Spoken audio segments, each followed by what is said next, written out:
र मैले 5 लाख रुपैयाँ लिएको बहुत थोरै लिएको। मैले लिनुपर्ने त 50 लाख रुपैयाँ कम्तीमा थियो, कम्तीमा।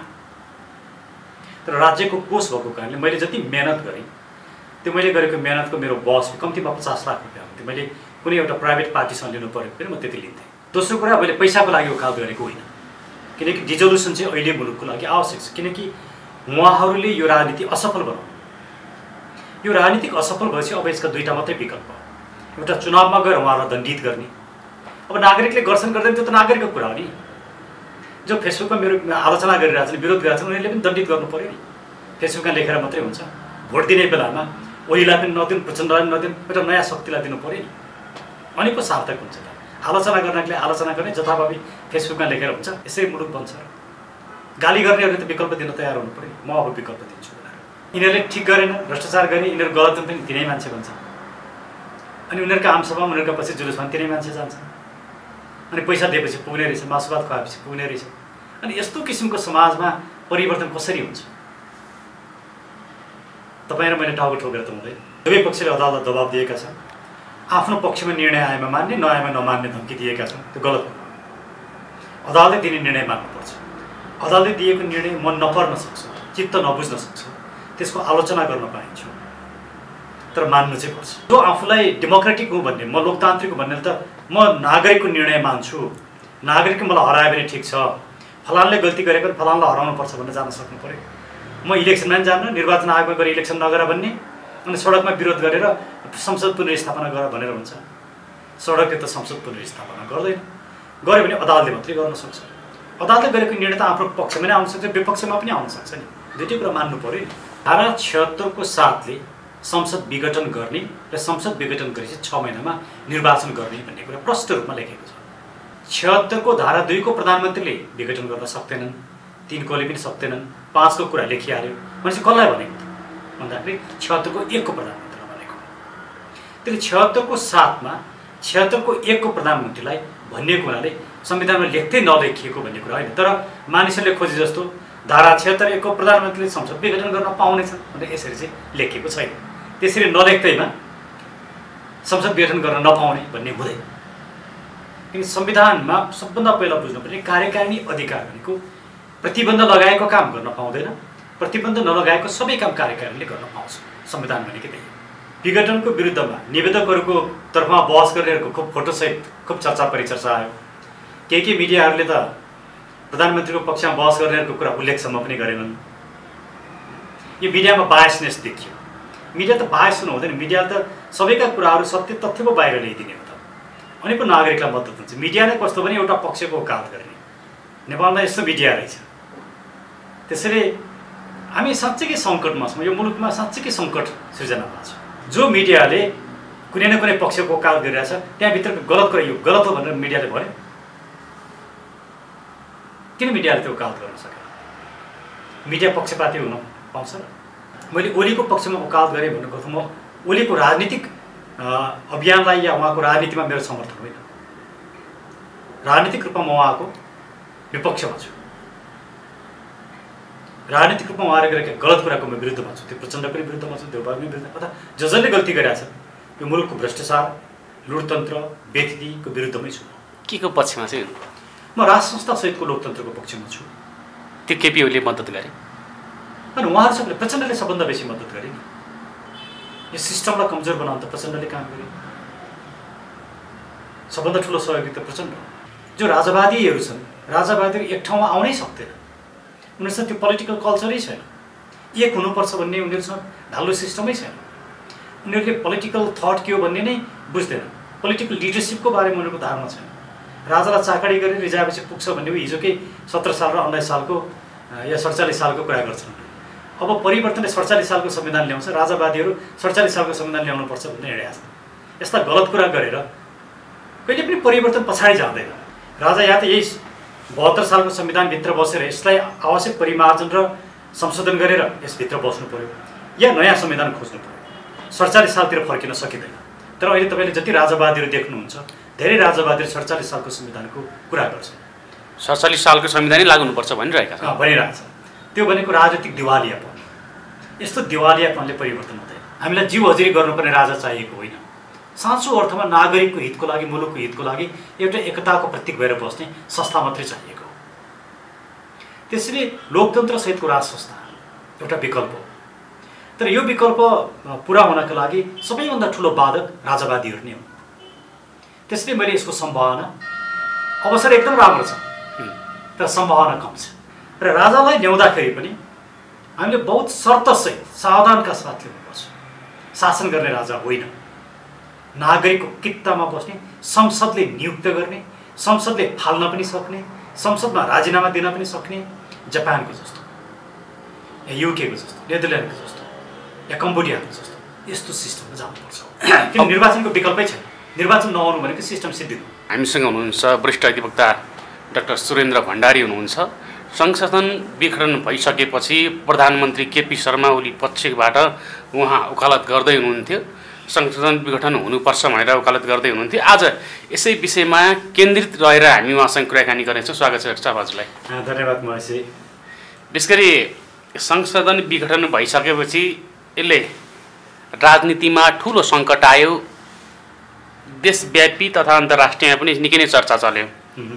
फेरि संशोधन विघटन संविधान विपरीत छ भनेर नागरिकले पनि भने, संविधानमा पनि रहेको छ।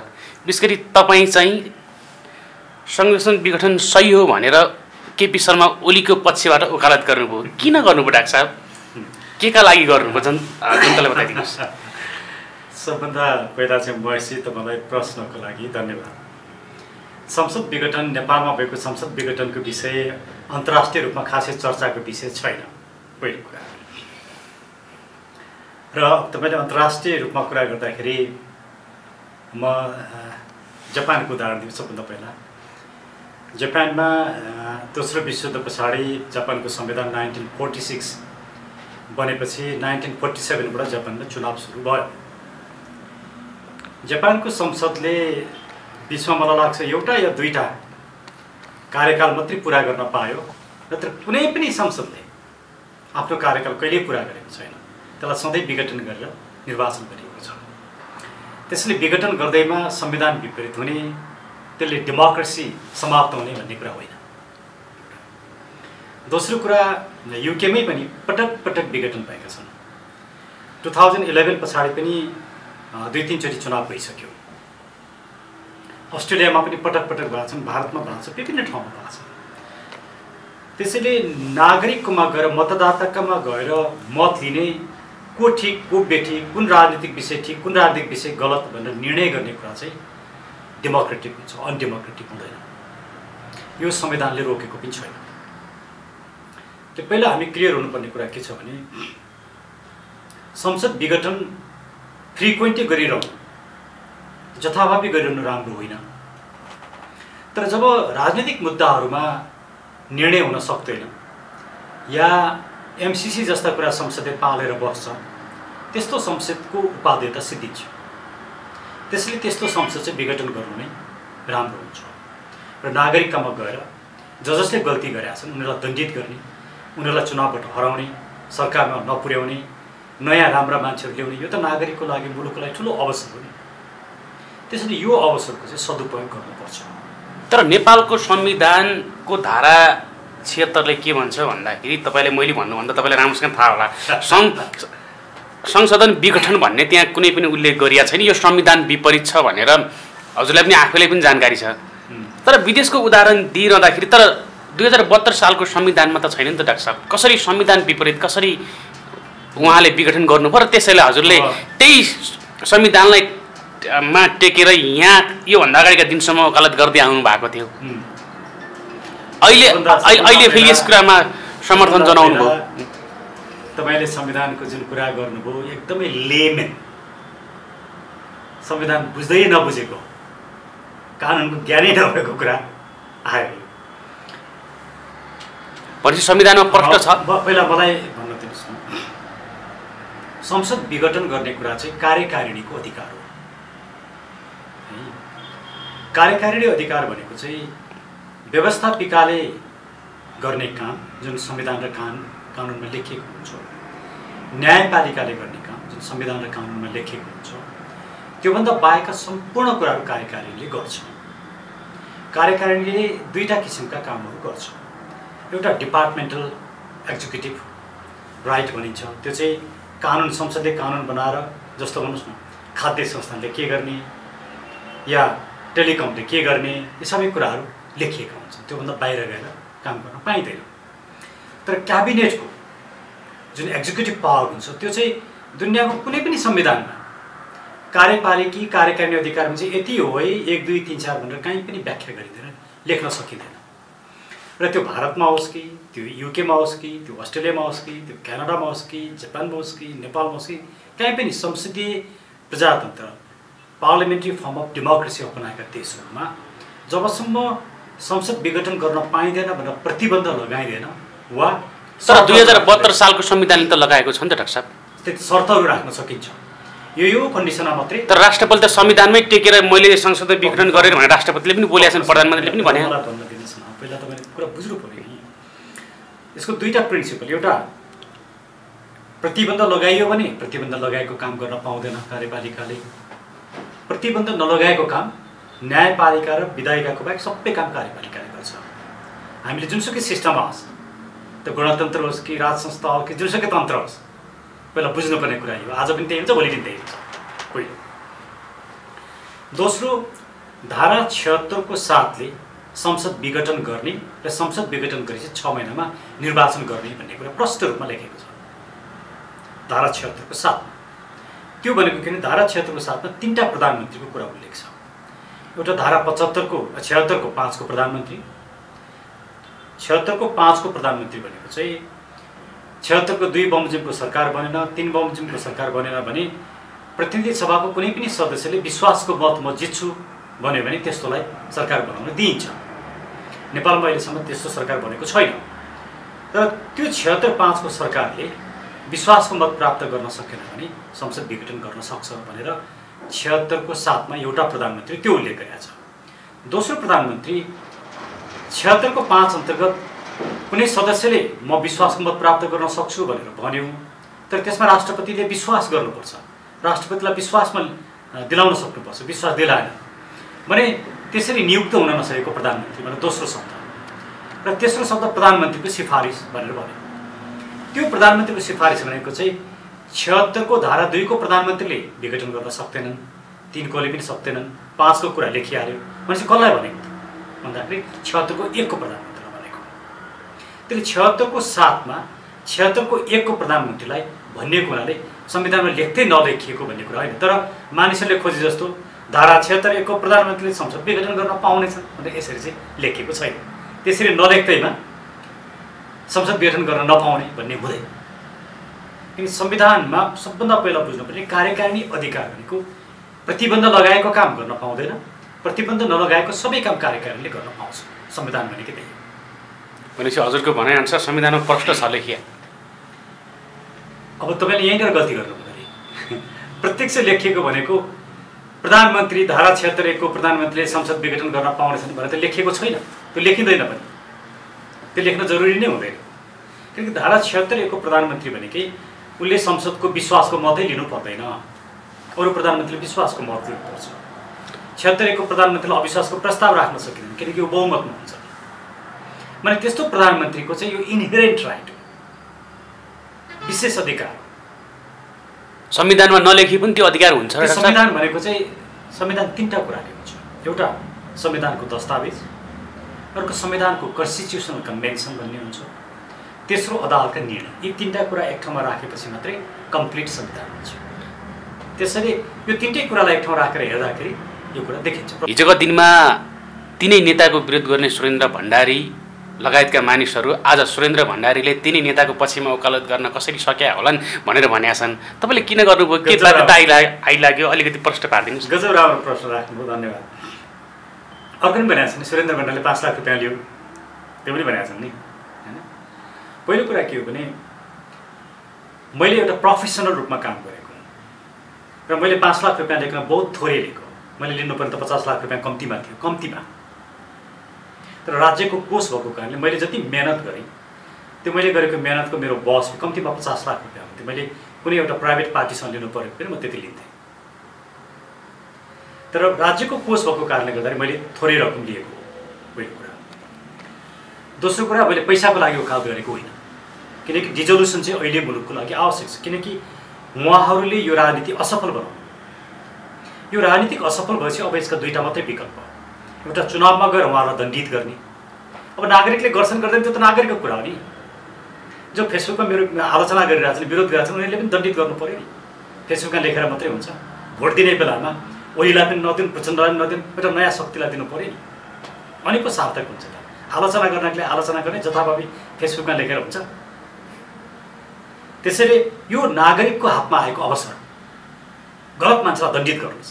तपाईँ गर्नुहुन्न, यिनै भ्रष्टाचारलाई भोट दिनुहुन्छ, त्यो तपाईँको समस्या हो। तर मेरो मात्रै समस्या होइन। हजुरलाई राम्रोसँग जानकारी छ, तपाईँको प्रश्न सिधिसकेको छैन।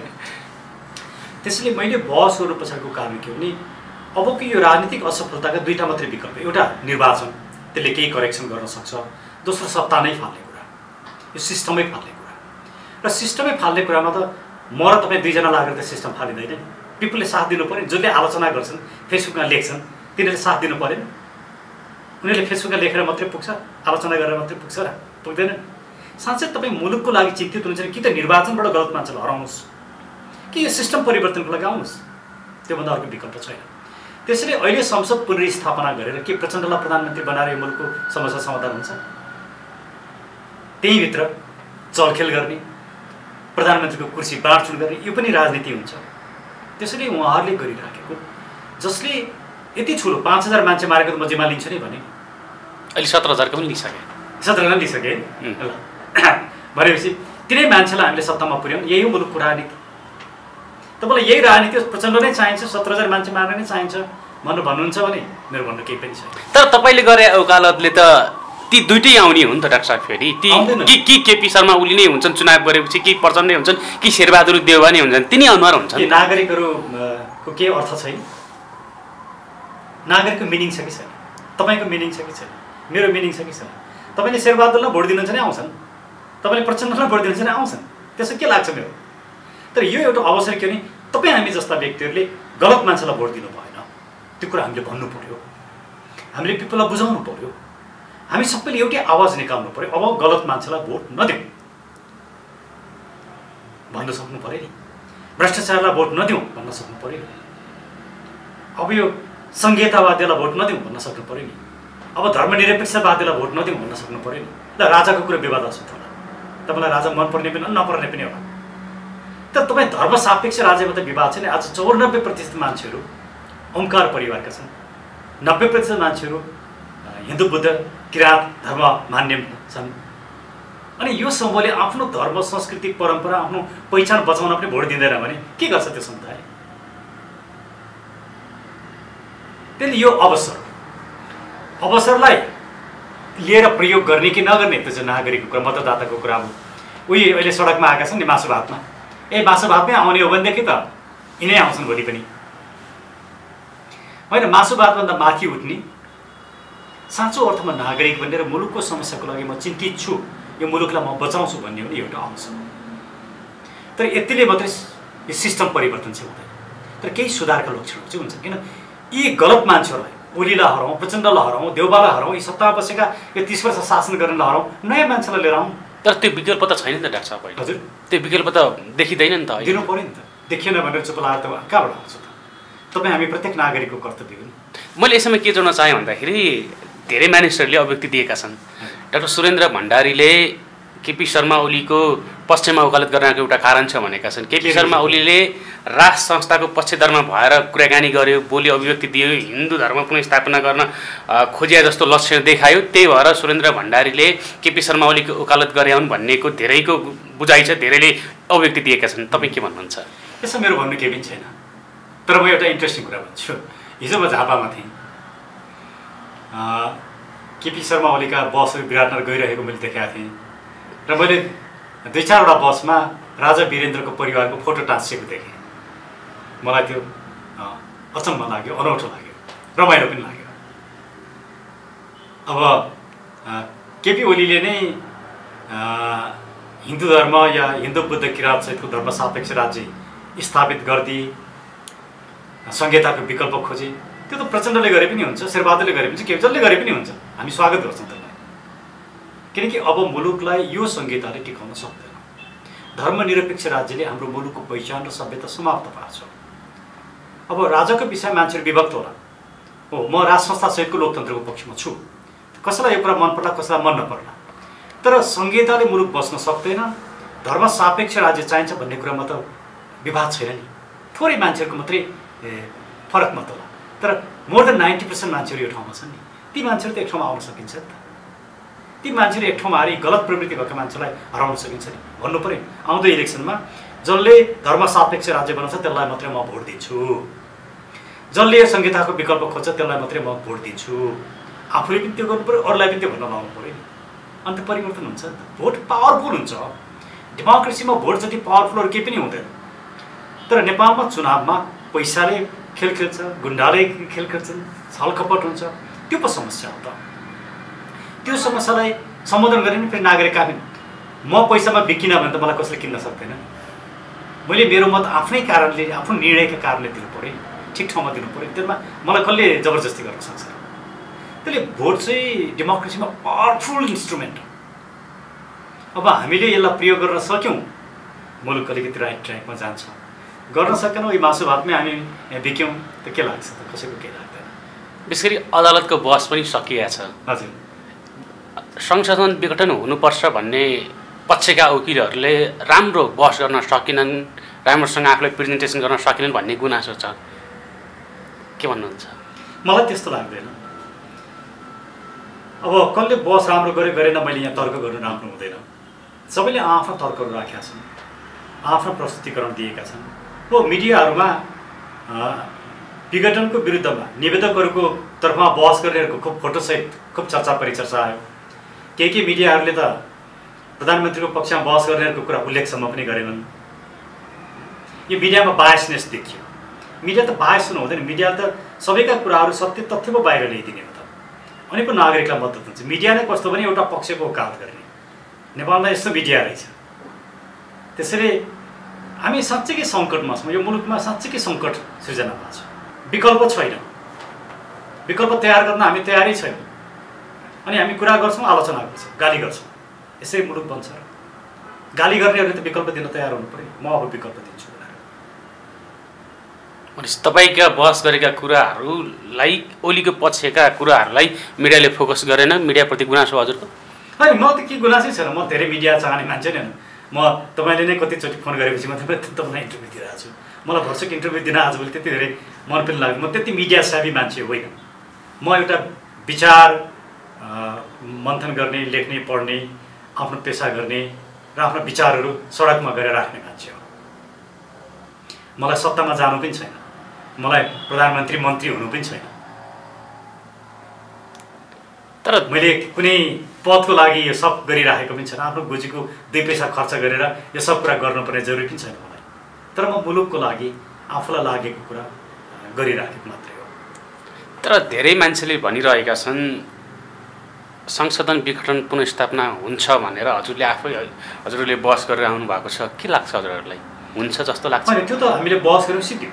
अब हुने नहुने त अदालतको कुरा। हामीले हुन्छ भन्न पनि मिल्दैन, हुँदैन भन्न पनि मिल्दैन। तर सम्भावना कतिको देख्नुहुन्छ? त्यो त भन्नै मिल्दैन। मैले कसरी सम्भावना भन्न सक्छु र? त्यो त न्यायाधीशले गर्ने निर्णय मैले अन्दाज गरेर के हुन्छ?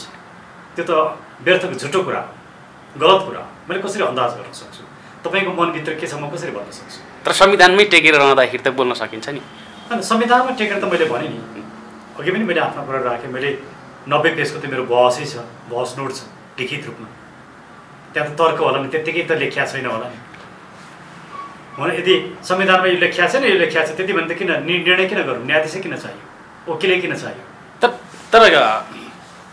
पछिल्लो समयमा दुवैतर्फबाट अदालतप्रति जुन हिसाबले अभिव्यक्ति दिने दृष्टिकोण लगायतका कुराहरू अलिकति दबावपूर्ण, अलिकति अराजक भयो भन्ने कुरा छ। हजुरलाई के लाग्छ? मलाई पनि त्यही लाग्छ। दुवै पक्षले अदालतलाई दबाब दिएका छन्। आफ्नो पक्षमा निर्णय आएमा मान्ने, नआएमा नमान्ने धम्की दिएका छन्। त्यो गलत हो। अदालतले दिने निर्णय मान्नुपर्छ। अदालतले दिएको निर्णय मन नपर्न सक्छ, चित्त नबुझ्न सक्छ, त्यसको आलोचना गर्न पाइन्छ, तर मान्नु चाहिँ पर्छ। आलोचना गर्नुको अर्थ नमान्ने होइन।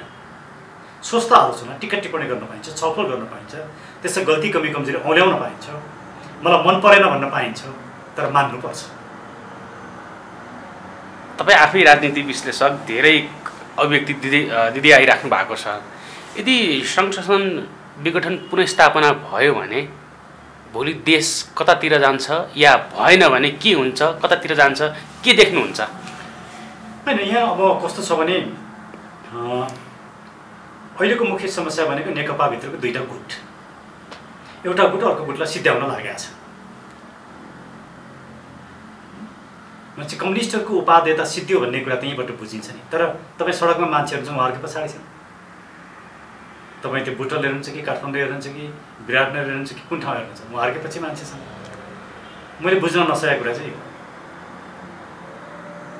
यिनीहरूले ठिक गरेन, भ्रष्टाचार गरे, यिनीहरू गलत पनि तिनै मान्छे भन्छ। अनि उनीहरूका आमसभामा उनीहरूका पछि जुलुसमा तिनै मान्छे जान्छ। अनि पैसा दिएपछि पुग्ने रहेछ, मासुभात खुवाएपछि पुग्ने रहेछ। अनि यस्तो किसिमको समाजमा परिवर्तन कसरी हुन्छ? तपाईँ र मैले टाउको ठोकेर त हुँदैन। हामी साँच्चीकै सङ्कटमा छौँ भविष्य, किनकि सङ्कट भनेको चाहिँ राजनीति असफल भएको छ। जसलाई हामीले सत्ता सञ्चालन गर्न दियौँ उहाँले सत्ता सञ्चालन गर्न सक्नु भएन। उहाँहरूले यो मुलुकलाई भ्रष्टाचार, व्यथिति, लुटतन्त्रमा फसाउनु। उहाँहरू आफै अदालतको निर्णय मान्दिन भन्नुहुन्छ। त्यो भनेको त संविधान मान्दिन भनेको। के त उहाँहरू यो संविधान मान्दिनौँ, हामी सिस्टम परिवर्तन गर्छौँ भनेर आउनु पर्यो। सिस्टम परिवर्तन गर्न पाइन्छ, त्यो नागरिकको अधिकार हो। तर संविधान पनि मान्ने, अदालतको निर्णय चाहिँ मान्दिनँ। मैले भनेको चाहिँ हुनुपर्छ। यो चाहिँ चरम राजनीतिक अराजकता हो। उहाँहरू आज राजनीतिक अराजकतामा फस्नु पर्यो, मुलुकलाई पनि त्यतै लानु। तर एक मिनट है, उहाँले राजनीति चाहिँ असफल बनाउनु मात्रै भएन कि उहाँले सडकलाई पनि दूषित बनाउनु। सडक भनेको चाहिँ नागरिकहरूले स्वतन्त्रतापूर्वक आफ्ना विचारहरू राख्ने ठाउँ हो। तर त्यहाँ उहाँहरू पैसाको चल खेल्न लाग्यो। मान्छे किन्ने, बेच्ने, मासुभात खुवाउने, गाडीका गाडी मान्छे ल्याउने, यस्तो किसिमको सडकलाई पनि दूषित बनाउने काम उहाँहरूबाट भएको छ। तर जनता त बुझ्ने भइसक्यो भन्छन् तिनीहरू साहब। अनि बुझ्ने भएका होलान्। हेरौँ अब आउँदो इलेक्सन भयो भने कति बुझाएर छन् त्यही हेरौँ। यो मासुभातको पछाडि लागेको त मैले बुझेको देखाएको छैन। त्यसमा तपाईँ हाम्रो पनि भूमिका छ। यो हामीले यी गलत कुराहरू खै मिडियाले कहाँ भन्न सक्यो? जो मिडियाले कुनै न कुनै पक्षको वकालत गरिरहेछ त्यहाँभित्रको गलत कुरा यो गलत हो भनेर मिडियाले भन्यो। किन मिडियाले त्यो वकालत गर्न सकेन? मिडिया पक्षपाती हुन पाउँछ र? मैले तपाईँलाई भने होइन, यो मुलुकका ठुला मिडियाहरू छन् नि, उनीहरूले त एउटा निष्पक्ष भूमिका निभाउन सकेन। यो भनेको चाहिँ मुलुक सङ्कटमा छ भन्ने कुराको उदाहरण। तर यो नेकपा विवादले, सङ्घ शासन विघटनले राजतन्त्रलाई फेरि पुनर्स्थापना गर्ने सम्भावना प्रबल बढेको छ, उतातिर बेनिफिट हुने सम्भावना छ भन्छन् नि, हजुरले के भन्नुहुन्छ? त्यो हो, किनकि यसले मद्दत पुर्याएको छ। किनकि उहाँहरू बिचको आन्तरिक कलह, राजनीतिक रूपमा उहाँहरू असफल हुने, राज्य चलाउन नसक्ने, अदालतको निर्णय नमान्ने, अनि प्रक्रियामा उहाँहरू नजाने, इलेक्सनमा पनि उहाँहरू नजाने भएपछि त व्यवस्था त सिद्धिहाल्यो। अब एउटा ग्रुप त इलेक्सनमा जान्न भनिरहेछ। जो आफूलाई डेमोक्रेटिक हो भन्ने, म लोकतान्त्रिक हो भन्ने, त म नागरिकको निर्णय मान्छु, नागरिकले मलाई हरायो भने ठिक छ, फलानले गल्ती गरेको फलानलाई हराउनुपर्छ भनेर जान सक्नु पऱ्यो। म इलेक्सनमा पनि जान्न, निर्वाचन आयोगमा गएर इलेक्सन नगर भन्ने, अनि सडकमा विरोध गरेर संसद पुनर्स्थापना गर भनेर हुन्छ। सडकले त संसद पुनर्स्थापना गर्दैन, गऱ्यो भने अदालतले मात्रै गर्न सक्छ। अदालतले गरेको निर्णय त आफ्नो पक्षमा नै आउन सक्छ, विपक्षमा पनि आउन सक्छ नि। दुइटै कुरा मान्नु पऱ्यो नि। त्यो हो डेमोक्रेटिक कल्चर भनेको। उहाँहरूसँग डेमोक्रेटिक कल्चर छैन। तसर्थ मैले भन्न खोजेको चाहिँ, मैले ओलीको पक्षमा वकालत गरेँ भन्नुको अर्थ म ओलीको राजनीतिक अभियानलाई या उहाँको राजनीतिमा मेरो समर्थन होइन। राजनीतिक रूपमा म उहाँको विपक्षमा छु। राजनीतिक रूपमा उहाँले गरेका गलत कुराको म विरुद्धमा छु। त्यो प्रचण्डको पनि विरुद्धमा छु, देउबाको पनि विरुद्ध, अथवा जसले गल्ती गरेका छन् यो मुलुकको भ्रष्टाचार, लुटतन्त्र, व्यथितिको विरुद्धमै छु। के को पक्षमा चाहिँ? म राज संस्थासहितको लोकतन्त्रको पक्षमा छु। त्यो केपी ओलीले मद्दत गरे अनि उहाँहरूसँग प्रचण्डले सबभन्दा बेसी मद्दत गरे नि। यो सिस्टमलाई कमजोर बनाउन त प्रचण्डले काम गरे। सबभन्दा ठुलो सहयोगी त प्रचण्ड हो। भनेपछि अब राजतन्त्रमा, राज संस्था पुनर्स्थापना गर्नुमा महत्त्वपूर्ण भूमिका प्रचण्डको रहनेछ। अनि उहाँ राजतन्त्रको त विरोध गर्नुहुन्छ सडकमा, तर भूमिका चाहिँ उहाँले खेल्नु। तर यति सजिलै राजतन्त्र आउँछ, राजतन्त्रको त पक्षमा म कहिले पनि छैन, राज संस्थाको पक्षमा हो। यति सजिलै आउँछ भन्ने कुराको म हौवा पिट्न पनि चाहन्छु। किनकि जो राजावादीहरू छन्, राजावादीहरू एक ठाउँमा आउनै सक्दैन। उनीहरूसँग त्यो पोलिटिकल कल्चरै छैन। एक हुनुपर्छ भन्ने उनीहरूसँग ढाल्लो सिस्टमै छैन। उनीहरूले पोलिटिकल थट के हो भन्ने नै बुझ्दैन। पोलिटिकल लिडरसिपको बारेमा उनीहरूको धारणा छैन। राजालाई चाकडी गरेर रिजाएपछि पुग्छ भन्ने हिजोकै 17 साल र 19 सालको या 47 सालको कुरा गर्छन्। अब परिवर्तनले 47 सालको संविधान ल्याउँछ, राजावादीहरू 47 सालको संविधान ल्याउनुपर्छ भन्ने हिँडेका छन्। यस्ता गलत कुरा गरेर कहिले पनि परिवर्तन पछाडि जाँदैन। भनेपछि योभन्दा अगाडि अभिव्यक्ति दिएका थिए केही पूर्व मन्त्रीहरूले, राज संस्था भएका मन्त्रीहरूले अभिव्यक्ति दिएका थिए, सडकमा जति पनि राज संस्था पुनर्स्थापनाको लागि नारा लागिरहेका छन् ती सबै राजाको भएको इज्जत पनि सिद्धाउनको लागि लागिरहेका छन् भनेर तर्क गरेका छन्। यसमा पनि हजुरको समर्थन हो? मैले त सधैँ भन्ने गरेको के छ भने राजा आओ देश बचाओ भन्ने स्लोगन नै गलत छ। राजाले देश बचाउने होइन, देश बचाउने नागरिकले हो। राजा चाहिँ नागरिकको कित्तामा आओ भन्नु पर्यो। नागरिकमा रहेको सार्वभौम सत्ता र नागरिकमा रहेको राजनीतिक अधिकारलाई राजाले स्वीकार गर्नुपर्छ। राजा संविधानभित्र संसदभित्र बस्नुपर्छ। राजाले राजनीतिक शक्ति प्रयोग गर्ने होइन। राजा 47 सालमा पनि जाने होइन, 19 सालमा पनि जाने होइन। राजा या त यही 72 सालको संविधानभित्र बसेर यसलाई आवश्यक परिमार्जन र संशोधन गरेर यसभित्र बस्नु पर्यो या नयाँ संविधान खोज्नु पर्यो। 47 सालतिर फर्किन सकिँदैन। तर अहिले तपाईँले जति राजावादीहरू देख्नुहुन्छ धेरै राजावादीहरू 47 सालको संविधानको कुरा गर्छन्। 47 सालको संविधानै लागू हुनुपर्छ भनिरहेका छन्। भनिरहेछ। त्यो भनेको राजनीतिक दिवालियापन। यस्तो दिवालियापनले परिवर्तन हुँदैन।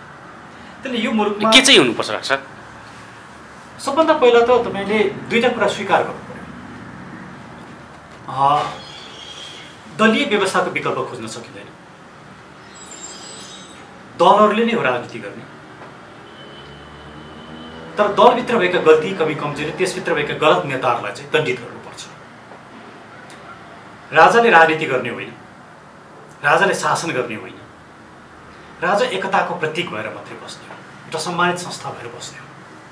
राजाले नागरिकको राजनीतिक अधिकार र सार्वभौम सत्तालाई स्वीकार गर्नुपर्छ। उनीको राजा नागरिकको कित्तामा आउनुपर्छ। नागरिक राजाको पछि लाग्ने होइन, राजाको चाकडी गर्ने होइन, राजाको जीव हजुरी गर्ने होइन। हामीलाई जीव हजुरी गर्नुपर्ने राजा चाहिएको होइन। साँचो अर्थमा नागरिकको हितको लागि, मुलुकको हितको लागि एउटा एकताको प्रतीक भएर बस्ने संस्था मात्रै चाहिएको हो। त्यसैले लोकतन्त्र सहितको राज संस्था एउटा विकल्प हो। तर यो विकल्प पुरा हुनका लागि सबैभन्दा ठुलो बाधक राजावादीहरू नै हो। त्यसैले मैले यसको सम्भावना, अवसर एकदम राम्रो छ तर सम्भावना कम छ। अब यो संवादको हामी लगभग अन्तिमतिर छौँ। जनताहरू वर्तमान राजनीतिक परिस्थिति देखेर त्रसित वाक्क दिक्क भइसकेका छन्। आम नेपाली जनमानसलाई के भन्न चाहनुहुन्छ अन्तिममा? अब आउँदो निर्वाचनमा 30 वर्षसम्म शासन गर्ने दलका नेताहरूलाई दण्डित गर्नुहोस्। मैले यसैमा एक कुरा जोड्न चाहेँ डाक्टर साहब, तर निर्वाचन हुँदैन भन्छन् नि, अभिव्यक्ति दिँदै हिँडेछन्। निर्वाचन हुँदैन भनेर निर्वाचन हुन्छ जस्तो लाग्छ। निर्वाचन भयो त्यो सिस्टम सिद्धिहाल्यो नि। यो सिस्टमको सिद्धिन्छ, अर्को सिस्टम हुन्छ, त्यसमा विवादै छैन। निर्वाचन नहुनु भने सिस्टम जानु।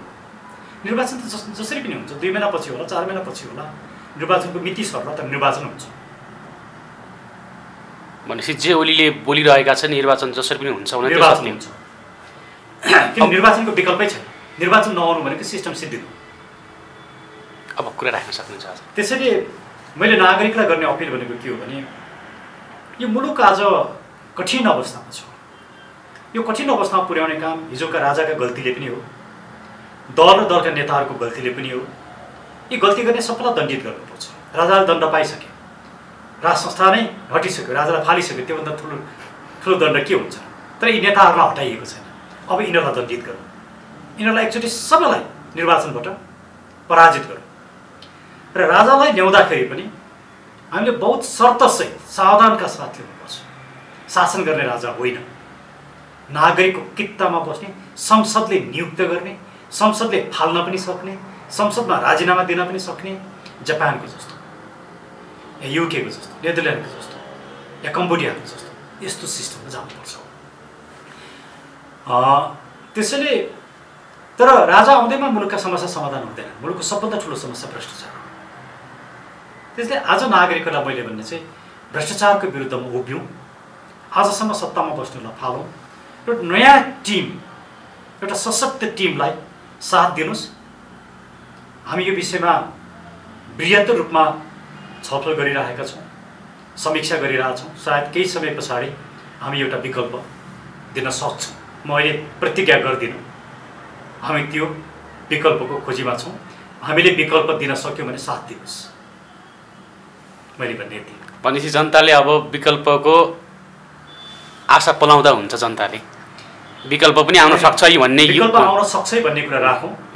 तर अहिले त्यो यो चुनावमा कतिको सम्भावना छ? यही चुनावमा छ, यही चुनाव जनताले त्यो अवसर पाउनेछ निश्चित रूप।